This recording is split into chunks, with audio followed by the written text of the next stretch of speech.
So now we have Dr. Jotwani coming up, coming from Cornell. It's going to be going through XR in anesthesiology and pain medicine, lessons learned in training and patient care.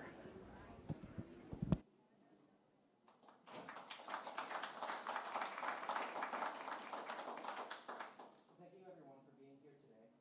Hopefully my mic is working just fine. Oh, I see it is now. Excellent. So my name is Rohan. I'm a first-time both participant and speaker at this conference, but within the first hours of being here, I've already met so many people who have inspired me to go on the journey that I'm about to show you. So it's really exciting to be here. Thank you all for being here. I'm an anesthesiologist by day, but I'm also a pain medicine doctor, which is kind of like a weird profession because on certain days of the week, I'm giving the anesthesia, on other days of the week, I am, in fact, the surgeon. So it's pretty confusing, so I call myself an incisional anesthesiologist. And a lot of the work that I'm going to show you here today is inspired by real stories, real patients, and a real way in which we're using extended reality to improve the kind of education we provide to our fellows and our residents and our med students, but also to me, right, because I need education, right? I just graduated myself from residency and fellowship not 5 years ago. And so the learning never stops, and this is why we chose to really focus on extended reality. Just quick conflicts of interest. I am a scientific advisor to a company called 3D Organon. I don't have any financial compensation. I just do it because it's awesome, and you'll see why. And then I did receive a small educational grant from Meta and Body Swaps that's no longer functional. So my play here is going to be in 3 acts. The first, I want to start off by giving you a little bit of insight into how it is that we teach procedural medicine today, because I am at my core a proceduralist. How can extended reality be used to train physicians in procedural medicine, and what we've learned along the way, sort of like the 10-year stuff. Can I distill it down in 5 minutes? So this is the basis for how we still train physicians. It's basically an apprenticeship model. Somebody comes in, they watch what I do, I watch what they do, and then together they eventually become good enough where they can go out into the world and do it on their own. That's the way it's been, and to be honest, we produce some great, fantastic physicians, because a lot of you in this room are physicians who lived through this practice. So I'm not going to say that it's an awful system, because here you guys are because of it. But I can say we can make it a lot better. And basically, the reason I can say we can make it a lot better is because this is what I want us to eventually be, right? I want to go from this idea of we're working together and kind of learning in the clinical spaces that we have to we can create our own spaces where we can learn things for at the right moment, at the right time, for the right patient. So that's been our philosophy from the start. So we started a lab out of Cornell called Extended Reality Anesthesia Immersion Lab. These are the wonderful residents who work with us to make any of this possible. So we are very much of the trainees, by the trainees, and for the trainees kind of thinking. So this is a little bit of why we have the problem that we have. This slide, I don't expect you to read it all, but this is what I have to teach my residents in usually either a month when they come to us in a chronic pain rotation, or in a year when they do the fellowship. It is an impossible mandate. And in fact, I know it's impossible because I don't even do all these procedures, right? And like, to think about it, half of these procedures didn't exist 10 years ago. So every single year we learn about new blocks, new technology, new surgeries, and somehow I'm supposed to be able to take all of these experiences and cram it into a fellow's very vulnerable learning mind. And what makes this especially difficult is that it's not just my volition or will that makes any of this possible. Like, the patient has to present themselves for one of these procedures. How can I predict when the right patient's going to show up? And this happens all the time. When I was in residency, in my last year, we do anesthesia for liver surgeries. This was one of those complicated surgeries that we have. I remember at the end of the year, as a chief resident, I looked at the records. One resident had done 20 liver transplants. Another resident had done 1 liver transplant. It's not that they had a different amount of call. It's just arbitrary, right? Like, the very nature of this is that it's arbitrary. There's very little control that we have to teach all of this. So to give you an example, for those of you who are not anesthesiologists and don't really understand why any of this actually matters, I want to give you a very concrete example. This is a picture of a nerve block. You may say, okay, well, there are lots of things in medicine we need to learn. Why do we need to learn nerve blocks? Because in a current state where we have an aging population, we don't always want to give general anesthesia to 90-year-olds. Moreover, we have an opioid epidemic, and we need to reduce the amount of opioids that we use in our treatment of pain, both in surgery and after surgery. Nerve blocks are a key way, it's one of our key tools to actually doing this. That's why we developed a whole interventional pain practice. So a needle is going into, under ultrasound guidance, directly to a nerve. And you can say, oh, okay, that seems fine. Why do you need a whole medical extended reality to teach that? I'll give you an example. This is what we see on the ultrasound. The line represents the needle. BP stands for the nerve. It looks like a honeycomb structure. A millimeter away from it at 5 o'clock is the subclavian artery. You miss and you hit the subclavian artery, bad things are going to happen. Another few millimeters away, you can see that word pleura. That stands for lung. So you miss by another few centimeters, and somebody now has a pneumothorax. All of these things are incredibly dangerous, and we have to teach this along with dozens and dozens and dozens of procedures very quickly all day long. So you can understand that this is actually a real problem that we're trying to solve here. And if you think we can't do this well in the United States, imagine across the world, right? Like these things provide us in the United States great benefit, but trying to teach this in places like India, where they actually don't have a ton of money for things like general anesthesia or the infrastructure to do these kind of complex cases, their patients deserve an opportunity to get this kind of anesthetic. So my colleague here, John Rubin, actually went to India for 2 weeks to try and train some of their folks on how to do some of these blocks. But John Rubin has clinical duties here in the United States. He can't go to every hospital in the world that needs this. So this is not a very sustainable structure we've created, and we're just not doing a good enough job of taking the knowledge that we already have and transmitting it.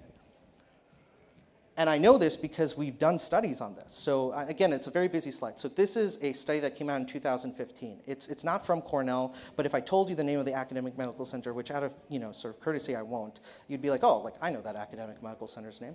And they looked at how many nerve blocks did we teach our residents by the time they graduated. Notice the numbers of zeros, ones, twos, threes, and fours, right? So this is all from that same list. And all these people graduated residency, right? So consider this. How many people truly feel comfortable when there's no mentorship and no training to then go ahead and do these blocks or these procedures, right? And how many had bad outcomes because of this? Or how is this picture changing when we now have more procedures, but we couldn't even teach the ones that we had 10 years ago in normal amounts? So these are real problems that we face every single day, and I think they form the core foundation of a real mishap that's going on in education for procedural medicine. And now we come to our solution, right? If you thought I wasn't going to reference the Matrix in an extended reality conference, you have grossly exaggerated what this is. So basically, in this scene, the protagonist says, I know how to do something. And the mentor says, show me. And they go into extended reality, and they do it. And that's awesome. And so I wanted to take this experience and just translate it over to what we could do with the current technology that we have out there. Remember, right procedure, right time for the right patient. So we started it. We bought a bunch of headsets, and we started using Anatomy Sandbox. And we did something called the Neuraxial Masterclass. So a bunch of residents come together, we all wear headsets, and I teach them what I could never teach them at 3 a.m. when we're doing an epidural together with a live patient and they're messing up. I show them exactly what the anatomy is. I show them why certain trajectories work, why certain trajectories fail them. And the greatest thing is that I see so many aha moments, not just with residents who have never done an epidural before, but the aha moments tend to happen, like Coker said, from the people who have done it tens and dozens of times, and they're like, oh, that's why I keep messing up, because I couldn't see the trajectory. In extended reality, we're able to do this. There's also this concept that we're developing called point-of-care extended reality. Remember, I don't know everything as well. So I had a patient who came in who needed a nerve block that I had never done before because nobody had ever taught me how to do it. It turns out Dr. Rubin here is an expert in that, and he knew how to do it. So what did he do? This patient needed the care. We weren't going to send them anywhere else. Dr. Rubin came in. He taught me and my fellow how to do this 30 minutes before we did it. Within 10 minutes, I felt like I had done it 1,000 times because I could understand the procedure I was doing before I did it. So we went ahead and we did this nerve block. The patient's chest wall, again, you can see pleura, so very dangerous nerve block, but it went exceedingly well because we had the right training at the right time, right? And now it's a block that I do all the time. And it took 10 minutes to learn. Otherwise, I would have to go to a conference and maybe I could have do the block like 2 years from now. But my patient needed it today. So what do our sessions actually feel like? I wanted to give you guys an example. So that's Dr. Rubin. in his virtual form. In this particular case, there's no volume here, so I'll narrate to you. But basically, we're trying to talk about like a patient's particular kind of pain. So we're looking at the model, and I'm trying to point at it, and he's going to sort of explain to me certain things about where he thinks the pain is coming from. And so with all of that, he doesn't have to be in the same room with me. So I know in the last picture you saw we were in the same room. In this particular example, he's actually in a different part of Manhattan. And we're communicating to each other and talking about real cases in the virtual spaces. But now you're going to say, but Rohan, you haven't told me anything about the right patient. What about creating models for the specific patient? So this is an example where a complex patient came in who needed a stimulator placed, but had had 7 spine surgeries before. It's like trying to find a needle in a haystack to figure out where the pain might be coming from. This procedure in the operating room could take 4 hours. But you build a model, and in this particular case, I actually worked with the patient to show them their model and like, can you point to certain areas where your pain might be to give us insight? And the patient looking at their 3D model and knowing their own body gave us the insight that allowed this case, which again could have taken 4 hours, to be 1 hour, which is pretty incredible. We went in, we knew exactly where our target was, we deployed the leads. This is actually a CA1, which is our second-year resident. I doubt there's been any residents in the country who have ever done a procedure like this before, but I feel pretty comfortable with him holding the $9,000 stimulator in his hands because we had already done the procedure before we did it. This is another case of a patient who came from Switzerland. Couldn't find a pain doctor in Switzerland who would do her case because she had a tumor growing in her spine. And I was pretty skeptical too. Like, is it possible to do this where you can get to the nerve without touching the tumor? We built a model for her. Where we like look at her anatomy, and then we built her exact specifications at certain points. So we built, like, the green over here represents her nerve, the red represents her tumor, and then we started to look at actual like angles and trajectories for how to do this case. And eventually, we just measured the angles, and then we replicated the angles in extended reality. And then that picture over here where you see the needle under fluoroscopy, under x-ray, represents the work that we had already done before we went in there. So this patient got care, which was denied to her for probably months and months because of a tool that we developed for her specifically. The last one is actually a really sad story. So there's a patient who came in who needed an intrathecal pump, which is a very advanced form of pain therapy that we typically reserve for patients with cancer. Again, tumor in the spine. The reason I know that this patient's care was delayed was because he was high dose on opioids. Wasn't able to really live out the last few months because he was so sleepy on the opioids. And many other people had sort of given up. They said, you know what, we can't place a catheter in your spine if there's a tumor in the spine. And I said, well, what if we just build a model and did the procedure and found a way to do it safely? So here, we're looking at the exact specifications to go in, followed by the tumor, which we mark up over there, and I'm trying to figure out exactly how to get the catheter near the tumor so it helps without touching the catheter. And then we go into the operating room, and I sent this video to my colleagues, one of our fellows and one of my senior partners, and we practiced it, and we knew what we were doing, and a surgery, again, that could have taken hours and hours of length, we finished in an hour, which was beneficial to the patient because I, as an anesthesiologist, know that severe cancer patients don't do well under hours and hours and hours of anesthesia. So lessons learned very quickly. This doesn't always go well. I put a picture of Dante going through circles of hell, and if you get this wrong, you'll end up in a picture like this where avatars are flying in all over the place because this can become the circle of hell Dante forgot about. So the technology has to make sense for the situation that we're using. And I'm very big on just not proposing technology for the sake of technology. Resident insights, so we've had a lot of chance since we've done all this training with residents. 70% of our residents have tried XR at least once. 82%, although don't know any medical extended reality purposes for it. And then lastly, 100% of residents, get 100% of residents to agree on anything else, agree that there is a moderate to urgent need to improve the training that they're getting through extended reality, specifically procedural learning, anatomy education, and simulation training. So I'm pretty bullish on this for a reason. Our residents truly want this. So specifically, I'm going to sort of share my insight because a lot of you here build these programs, and maybe I can give you a couple of tips. Build for the teacher and the learner. So our lessons are done with people like Dr. Roon and myself in the virtual spaces with our learners together. So build for all of us. Don't just build a program for one of us. Create for complexity. So it's very hard to convince somebody like me that we need to build advanced platforms for medical extended reality for something that we've been teaching very well all along. Like every resident who's graduated Cornell anesthesia for the last 75 years knows how to place an epidural. I don't really need a platform to teach patients, like my residents, which I already do very well, how to place epidurals. I need one for a spine that has scoliosis that we're going to see at 3 a.m. in the morning that's going to cause us a lot of anguish. Build that model. Create for complexity. The value that we get from a lot of our programming is that we build for the most complex models possible. We give people the insight that they need to do the hardest things well. And there's nothing for that, right? Like we don't have I don't even have a model for scoliosis to train residents on, but extended reality we do. And the last is design for point of care.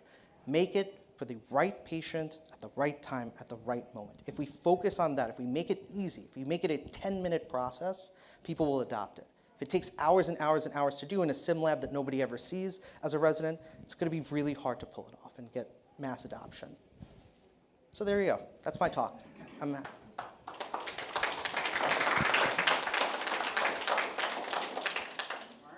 Thank you very much, Dr. Jotwani. Anybody have any questions? Got one hand over here. And I love the emphasis on low volume, high acuity, by the way. That's fantastic. Thank you for the great talk.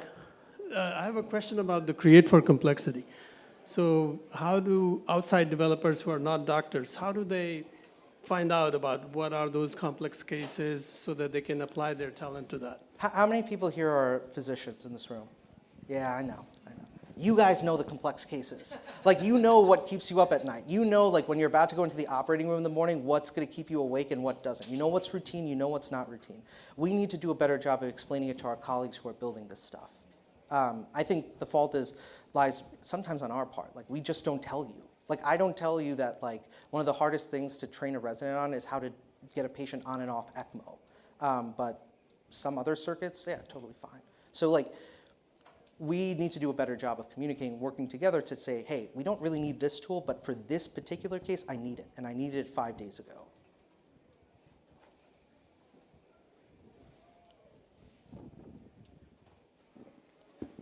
Hi, thanks for the talk. Jeffrey Gold from Children's Hospital LA and USC. So I saw your laundry list of procedures that you want to train your residents on.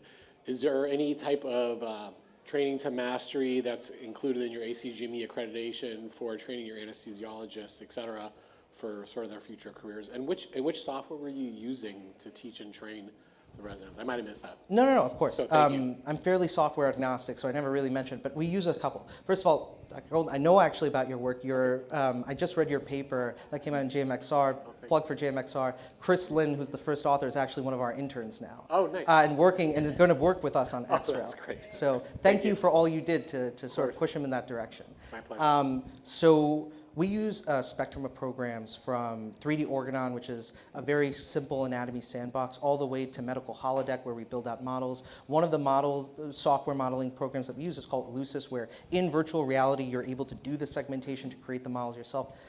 I would say at this point, we're starting from such a low point. The ACGME doesn't really, as you can see, all those residents graduated residency having done 0 of certain procedures. So the standards are actually very low on the ACGME portion. And I think what we're realizing as real clinicians who are training these physicians is they're asking for more than what the ACGME wants because they know their careers kind of depend on it.